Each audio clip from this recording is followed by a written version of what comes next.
Salut les copains. Salut. Alors, déconfinement, ça y est, c'est bientôt la quille. On a pris un peu d'avance. On a commencé. Hein. Bon, nouvelle vidéo là, cette fois-ci, c'est sur la descente en rappel. Donc la descente en rappel, mais cette fois-ci quand on a un souci avec le second. Le boulet. Le boulet qui s'est pris, je sais pas, une pierre sur le bras par exemple, et puis qui a le bras blessé, qui ne peut plus utiliser son bras, et il va falloir que je le redescende par mes propres moyens. Donc on va voir comment faire pour descendre en rappel sur deux brins avec un seul réverso et le second qui est fixé directement au réverso. Voilà, donc on est vaché au relais avec la double vache, la grande, ici réglable. Première chose qu'il va falloir faire pour moi, ça va être d'inverser les deux vaches, mettre la plus courte à la place de la plus longue. Donc je l'inverse, mais d'abord la plus courte, parce que je vais utiliser la plus longue pour fixer mon réverso. Habituellement, quand on descend en rappel, on utilise la longe la plus courte pour mettre le réverso dessus, et là on va faire l'inverse. Vous allez comprendre pourquoi. Donc, comme d'habitude, on utilise toujours son cycle, son mâchard, son ficellou, comme vous voulez, hein, qu'on vient fixer sur le pontet du baudrier. Donc on prend toujours nos deux brins de rappel et on fait notre mâchard, ok, que je viens fixer. Bien sûr toujours verrouillé.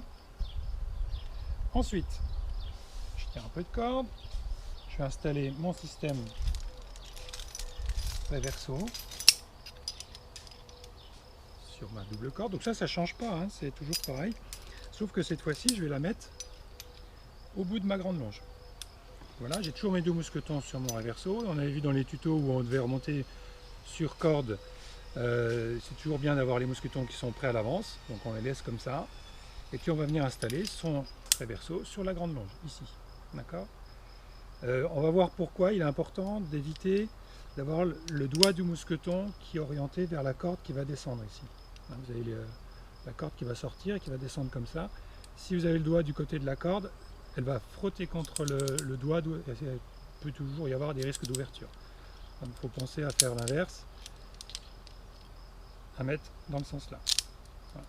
Donc là on ferme, ici. On ne ferme pas tout de suite ici puisqu'on va fixer notre corde.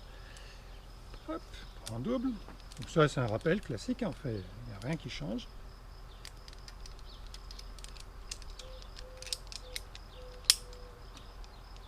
On vient visser aussi. Voilà, on va pouvoir remonter notre système le plus haut possible. Ok, ensuite, la manip suivante, ça va être de relier son second à notre système.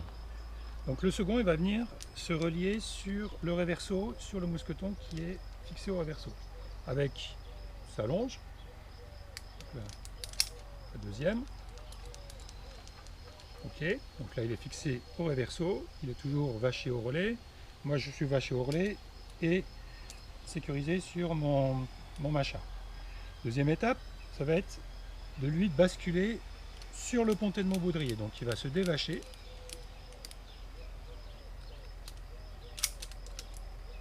Et se fixer au baudrier, directement au pontet de mon baudrier. Voilà. Ok, maintenant on est prêt. Alors c'est là où cette technique elle est quand même à prendre avec précaution, parce qu'on peut faire une erreur de manip facilement. Vous voyez qu'on est vite un peu perturbé par l'ensemble des mousquetons. Alors, on vérifie bien sûr à chaque fois. Donc il faut quand même déjà être au point avec la manip de relais traditionnelle. Donc moi je vais me mettre en tension sur la corde, je vais m'asseoir de manière à qu'on puisse vérifier aussi tout le système. Comme je suis avec ma longe courte, si je me mets assis, je vais être sur ma longe, donc il va falloir que je l'enlève. Ok, ensuite je descends, je m'accroupis et je vais me mettre en tension sur le réverso. Ici, ma deuxième vache, plutôt que la raccrocher à moi qui ne me servira pas, je peux me mettre aussi à son pontet. Comme ça on est doublement reliés l'un avec l'autre. Ainsi, quand on arrivera au relais en bas, eh bien, il pourra enlever sa vache et la fixer au relais. Il sera toujours sécurisé avec moi sur la mienne. Donc on sera toujours avec deux sécurités. Donc, je me mets en tension sur le réverso en me mettant assis. Voilà. vous voyez pourquoi la vache longue, c'est parce que plus je monte mon reverso et plus mon second il va être haut par rapport à moi. Vas-y, toi tu peux t'asseoir aussi. Voilà, donc on vérifie bien hein, que tous nos mousquetons sont verrouillés. Moi je commence à descendre, je bloque hein, pour l'instant, je ne descends pas plus, temps de mettre tout le système en tension. Le second il vient avec moi, voilà. Ok, donc s'il a un souci, bah, moi je peux l'accompagner, je peux le soutenir, et puis on va pouvoir descendre tous les deux. Voilà. Allez, tout de suite. Bon ben voilà, c'était pas si dur, hein? Non, Bon, ça a tout été. s'est bien passé. Voilà. Alors je sais pas si vous avez remarqué, on était un petit peu long ici, parce que Jean-Michel il avait mis sa grande longe directement reliée au reverso. Et on a vu que du coup il était assez bas, il était quasiment sur moi. Alors l'intérêt c'est encore une fois hein, d'avoir une longe réglable comme la mienne ici, c'est que bah, ça permet d'ajuster cette distance au reverso. Et si vous souhaitez que le second soit un petit peu plus haut pour moins vous gêner dans la manip, bah, il suffit de tirer sur la longe réglable, la raccourcir par rapport au reverso et du coup il va être un petit peu plus haut.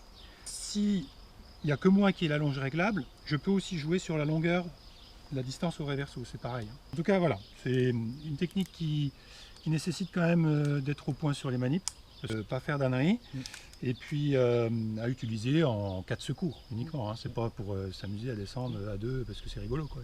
Voilà. Donc à utiliser vraiment en cas d'urgence. Voilà, voilà, moi je crois qu'on est pas mal. On est pas mal. Hein, Ouais. reste plus qu'à aller grimper maintenant. À bientôt. Allez, ciao ciao. Ciao.